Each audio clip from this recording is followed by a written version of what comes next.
Hello नमस्कार, एक बार फिर से आपका चलत मुसाफिर में स्वागत है। मैं इस समय हूँ कुमाऊँ यात्रा पर अपनी। आज कुमाऊँ यात्रा का मेरा चौथा दिन है। मैं हूँ इस समय उत्तराखंड के कुमाऊँ मंडल के पिथौरागढ़ ज़िले के धारचूला में। इस समय मैं आज ही पिथौरागढ़ से धारचूला आया हूँ। पिथौरागढ़ से धारचूला की दूरी लगभग 90 किलोमीटर है, तो 4-5 घंटे का समय यहाँ आने में लगता है। तो इस समय मैं यहीं पे हूँ। आपको धारचूला के बारे में बता दूँ कि धारचूला समुद्र तल से 940 मीटर की ऊंचाई पर स्थित है। और धारचूला किस लिए फेमस है? पहला तो कि यहाँ से कैलाश मानसरोवर की यात्रा होती है, वो उसके लिए फेमस है कि जो तिब्बत में जाना पड़ता है वहाँ मतलब उसका रूट यहाँ से जाता है। दूसरा, आदि कैलाश की यात्रा होती है, वो भी यहीं से होती है, उसके लिए परमिट बनवाना पड़ता है। फिर उसके आगे जा सकते हैं। गूंजी साइड है तो उसका भी आपको ट्रैक भी कर सकते हैं। और कहीं रास्ते में गाड़ी भी जाती है, कुछ वो शेयरिंग जीप भी जाती है। आप अपनी मोटरसाइकिल से भी जा सकते हैं जहाँ तक जा पाएगी। इसके अलावा तीसरी जो सबसे चीज़ जो फेमस है वो है यहाँ पर कि जो आप ये सामने देख रहे हैं ना, ये सामने ये नदी के उस पार देख रहे हैं ना, वो नेपाल है। एक बीच में काली नदी है, उस तरफ नेपाल है और इस तरफ भारत है। तो ये जो शहर है धारचूला, ये ऐसा शहर है जो दो देशों के बीच बटा हुआ है, भारत और नेपाल। तो इस तरफ के इलाका है इसे धारचूला कहते हैं। उस तरफ का जो नेपाल वाला हिस्सा है उसे कहते हैं दारचूला। तो यह है धारचूला, वो है दारचूला। तो उस तरफ जाने के लिए उस तरफ भी भारतीय लोग, नेपाली लोग आना जाना करते हैं। तो ऐसा रहता है कि शाम को 5 या 6 बजे एक पुल है जो इसी नदी पे बना है, काली नदी पे। तो वो सुबह खुल जाता है, शाम को 5-6 बजे तक बंद, मतलब खुला रहता है, शाम को बंद हो जाता है। तो उस बीच आप आना जाना कर सकते हैं। तो अभी हम थोड़ी देर में उसी नेपाल को देखने के लिए चलेंगे और बाकी यहाँ धारचूला को भी एक्सप्लोर करेंगे। तो यहाँ का मार्केट है, बाज़ार है और क्या क्या है उस तरफ भी दोनों जगहों को एक्सप्लोर करें। तो आइए चलते हैं, आपको घुमाते हैं धारचूला। मैं धारचूला मतलब मैं पिथौरागढ़ में कुमाऊँ KMBN कुमाऊँ मंडल विकास निगम का जो गेस्ट हाउस है, मैं उसमें डॉर्मेट्री में ठहरा था, जिसका किराया 300-350 था। तो मैं यहाँ भी धारचूला में भी कुमाऊँ विकास KMBN है। तो पहले मैं इसकी डॉर्मेट्री लेना चाह रहा था, जो 400 रुपये था जिसका रेट। तो मैं जब वो देखा तो वो बिल्कुल हॉल में था, बहुत नीचे था, तो मतलब पूरा अंधेरा टाइप लग रहा था। तो वो मैंने नहीं लिया। फिर मैंने यहाँ रूम लिया है। यहाँ 2 प्रकार के रूम है, सिंगल वाले और सुपर डीलक्स वाले। डबल और सुपर डीलक्स। तो मैंने डबल वाला लिया है, जिसका मुझे पड़ा है 1300 रुपये। तो आपको पहले रूम दिखा देता हूँ। तो ये मेरा बिल्कुल ऊपर वाले फ्लोर पर है रूम। तो है रूम नंबर है मेरा 204। तो ये है मेरा रूम। तो ये है वॉशरूम। यहाँ भी गीज़र लगा हुआ है, टॉवल दी हुई है और साबुन भी रखा हुआ है। और यहाँ है कबर्ड में कंबल रखे हुए हैं अगर रात को ठंड लगे तो ये है। इसके अलावा ये बेड है, 2 लोगों के लिए पर्याप्त है। मैं तो अकेला ही हूँ पर। और इधर टीवी लगी हुई है, लगी रहने तो उसका काम ज़रूरत है नहीं। और एक कुर्सी पड़ी हुई है, एक फ़ोन है। और इधर से ये सुंदर नज़ारा है, यहाँ से आप नेपाल देख सकते हैं।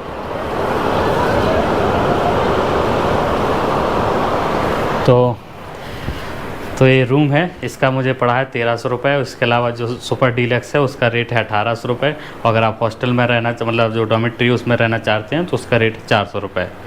तो सुंदर है, खूबसूरत है, स्वच्छ है, मतलब साफ़ सफाई बड़ा है, स्पेस भी काफ़ी बड़ा है। तो 1300 रुपये के हिसाब से तो ठीक है। वैसे तो आप सोच सकते हैं कि महंगा है, लेकिन 1300 रुपये के हिसाब से ठीक। और अच्छी बात है कि नज़ारा इतना प्यारा है। तो आइए चलते हैं, अब धारचूला को एक्सप्लोर करते हैं।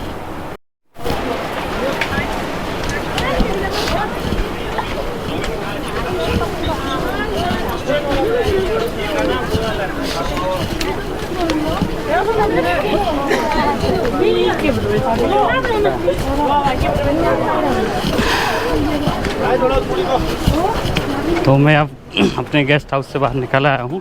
अब मैं नेपाल की तरफ जा रहा हूँ। ये वो पुल है, इसके यहाँ से डुंगरी मंदिर 3 और काठमांडू 965 किलोमीटर है।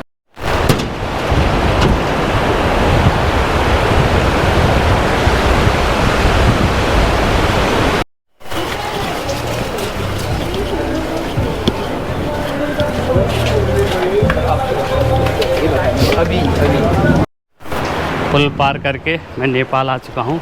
इस समय मैं नेपाल में हूँ और ये सामने देख रहे हैं वो इंडिया है और मैं अभी नेपाल में हूँ। तो पुल पे आते हैं तो दोनों तरफ ही सामान चेक होता है और इस इंडिया की तरफ से आते हैं तो आधार कार्ड रखा जाता, आधार कार्ड भी, और आधार कार्ड से एंट्री होती है और कैमरा से वीडियो बनाना, जो कार्ड है उनका बनाना अलाउ नहीं है। तो हमने वो वीडियो बनाई भी नहीं है, उन्होंने मना भी किया था। तो अभी हम यहाँ पे नेपाल के अंदर है मार्केट नेपाल का। तो अभी मैं कोशिश करूँगा कि यहाँ कहीं मुझे नेपाल करेंसी में चेंज कराऊँगा कि यार नेपाल करेंसी अगर कहीं मिल जाए तो वो इंडिया लेके जाऊँगा। तो फिलहाल आओ नेपाल देखते हैं क्या क्या है।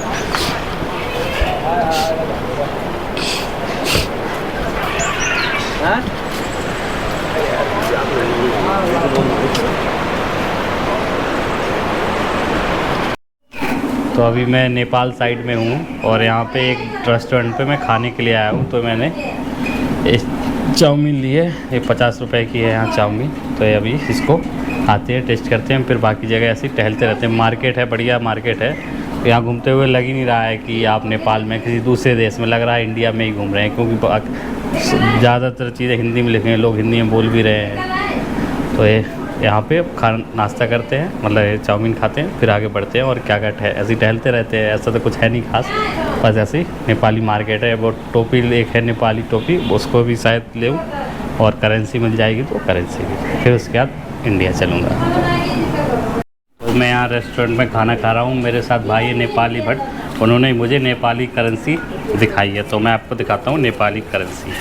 तो ये है 100 रुपये, इस पर लिखा है श्री नेपाल राष्ट्र बैंक रुपया 1 साय तुरंत पाइने छा। तो ये 100 रुपये है और इसी तरह ये है 10 रुपये और ये है 20 रुपये।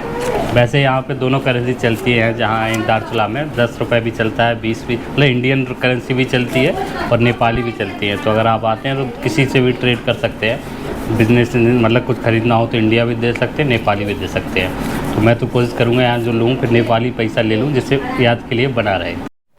देखो देखो कौन है?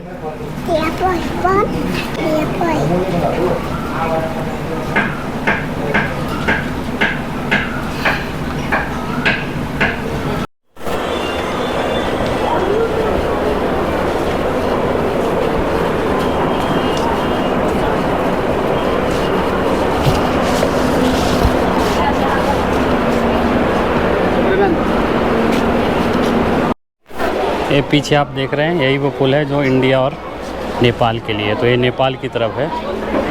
तो काफ़ी देर नेपाल में और नेपाल के बाज़ार को घूमने के बाद हम अब वापस इंडिया जा रहे हैं। तो अभी हमने टोपी हालांकि नहीं ली है, अगर टोपी देखता हूँ आसपास कहीं मिल जाती है तो टोपी ले लूँगा, फिर इंडिया की तरफ चलूँगा। तो नेपाल और इंडिया इस वाली दारचूला में ज़्यादा अंतर नहीं है, ज़्यादातर चीज़ें हिंदी लिखी हैं और रुपयों में भी वो होता है, मतलब कुछ भी चीज़ आप खरीद सकते हैं। तो ये सब है और खाना भी लगभग बराबर एक जैसा ही मिलता है, चाउमीन, नूडल्स, रोटी, सब्जी, सब कुछ यहाँ मिलता है।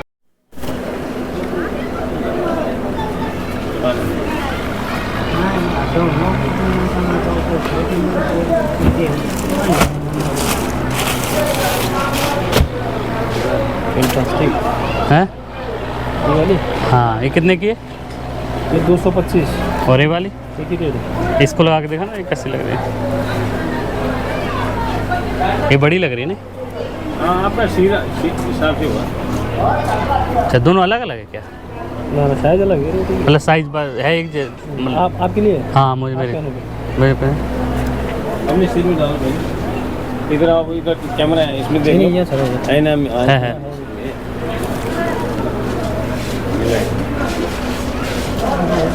ऐसे लगाई जाती है बस इतने के, ठीक है। मतलब छोटी बड़ी तो नहीं है ना? ठीक है, ठीक है। इतने होता है ना, ज़्यादा नीचे नहीं होता है। अच्छा, मतलब ऊपर ही ऊपर नहीं होता ना। अच्छा, फोल्डिंग करवा दो, ऐसे होता है ये। तो भाई मैंने नेपाली टोपी ले ली है, आप देख रहे हैं सिर पे, ये नेपाली टोपी है। तो ये याद के रूप में रहेगी कि मैं यहाँ उत्तराखंड यात्रा पर आया था कुमाऊँ की अपनी, तो नेपाल भी गया था। तो अभी मैं नेपाल साइड में ही हूँ और ये महाकाली नदी है। तो अभी ये नेपाल है और ये सामने देख रहे हैं, ये इंडिया है।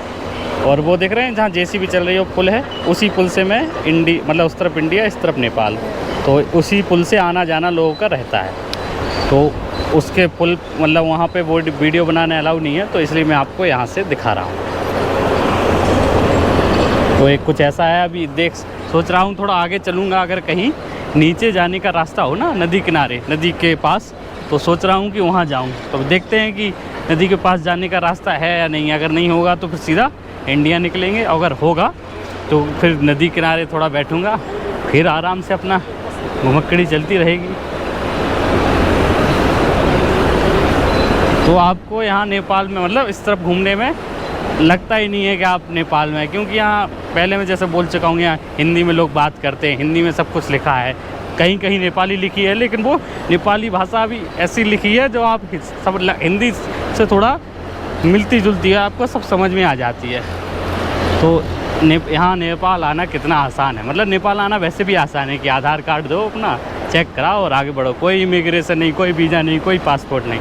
ऐसा ही होना चाहिए सारे देशों का, और ख़ासकर जो भारत के बॉर्डर वाले देश हैं उनके साथ तो ऐसा ही होना चाहिए कि आपका आना जाना ऐसे ही रोड से चलता रहे।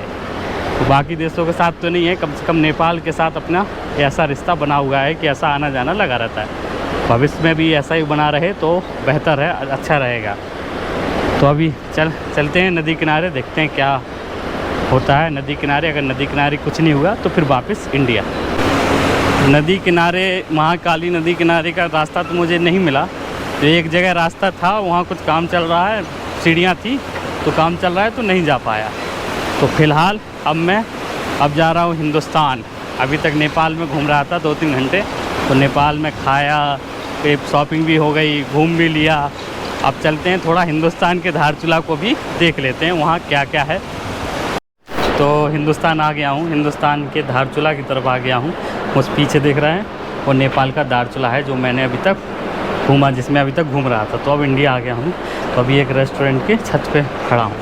तो यहाँ पे एक कुछ ऐसा नज़ारा दिखाई दे रहा है। ये एक महाकाली नदी है, वो नेपाल है, और ये वो पुल है जिससे मैं अभी गया था पर, और ये पूरा उस साइड नेपाल है और ये महाकाली नदी। ये नदी यही दोनों जगहों को वो करती है, बांटती है। और मैं पहले जैसे बता चुका हूँ कि एक ही जगह है जो 2 देशों में बटा हुआ है। तो वो जगह है धारचूला, नाम ज़रूर अलग है, इसका नाम है धारचूला, वो है धारचूला। तो वहाँ, और यहाँ से काठमांडू लगभग 1000 किलोमीटर की दूरी पर है। अगर आप यहाँ से काठमांडू जाने का प्लान भी बना रहे हैं तो बहुत दूर है, 1000 किलोमीटर बहुत दूर है। तो हम इंडिया की तरफ आ गए, एक रेस्टोरेंट में ही यहाँ पे कुछ खाऊंगा, सोचा है चाय पीऊँगा और जलेबी भी खाऊंगा, यहाँ की देखूंगा कैसी है यहाँ की जलेबी, तो वो दोनों खाऊंगा। फिर थोड़ा रूम पे चलेंगे, आराम करेंगे, फिर बाद में शाम को निकलूँगा, शाम को घूमूंगा। और शाम को अभी थोड़ा धूप भी है, बहुत तेज़ धूप लग रही है। यहाँ मौसम उतना ठंडा है नहीं, क्योंकि बहुत 940 मीटर है ना समुद्र तल से, पहाड़ ज़रूर है लेकिन ज़्यादा ठंडा नहीं है। तो जलेबी और चाय आ गई है।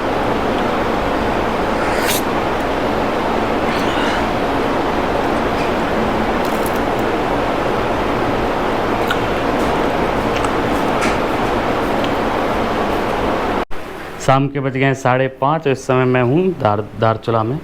तो मैं शाम को मतलब दिन में जब मैं आया था यहाँ, सुबह में पिथौरागढ़ से यहाँ आ गया था, और फिर उसके बाद मैं शाम के टाइम गया था नेपाल साइड जो धारचूला है उसको एक्सप्लोर करने। तो उसको मैंने कर लिया था, फिर रूम पे आ गया था, सो गया था। अभी उठाऊँ तो पहले आपको दिखा देता हूँ बाहर का नज़ारा। पूरी धूप छट गई है और सुंदर नज़ारा दिखाइए, ये देखिए। मैं फिर से बता दूँ कि ये बीच में आप देख रहे हैं, ये सामने ये नेपाल है और ये बीच में काली नदी है, महाकाली नदी है, उस साइड नेपाल है। तो जिसको मैंने दिन में देख लिया है।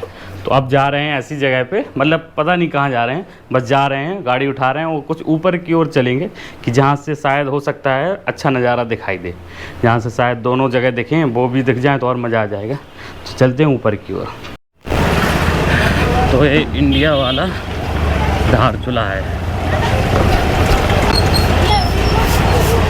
तो मार्केट काफ़ी बड़ा है, मतलब जो नेपाल की साइड धारचूला है और इस समय इस तरफ जो इंडिया की तरफ धारचूला है उसमें काफ़ी अंतर है। इधर काफ़ी बड़ा बाज़ार है और गलियां भी बड़ी हैं, वहाँ तो छोटी छोटी गलियां हैं।